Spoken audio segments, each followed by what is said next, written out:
চলো নেক্সট এবার চলে আসি 8 নম্বর প্রশ্ন। দেখো কি বলছে, nation form a state when it has. প্রশ্নটা একটু আমি ঘুরিয়ে দিয়েছি, আর কিচ্ছু না। প্রশ্নটা আমি ঘুরিয়ে দিয়েছি যে একটা জাতি কখন রাষ্ট্র গঠন করতে পারবে, একটা জাতি। আ nation form a state when it has. আমি প্রশ্নটা ঘুরিয়ে দিয়েছি। প্রশ্নটা কিন্তু খুবই সহজ প্রশ্ন। ঘুরিয়ে দেওয়ার কারণে হয়তো অনেকে আমরা ভাবতে পারবো বা হয়তো ভাবতে বাধ্য হব যে এটা হয়তো অন্য কিছু একটা প্রশ্ন, অন্য কিছু তার উত্তর। বাট এর উত্তর হবে হচ্ছে অল। স্টেট হতে গেলে কি দরকার? 4টে উপাদান।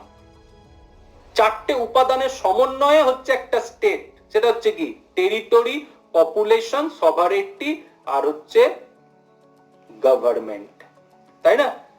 তাহলে একটা জাতি তখনই একটা রাষ্ট্র গঠন করতে পারবে যখন এই 4টে উপাদান যখন থাকবে।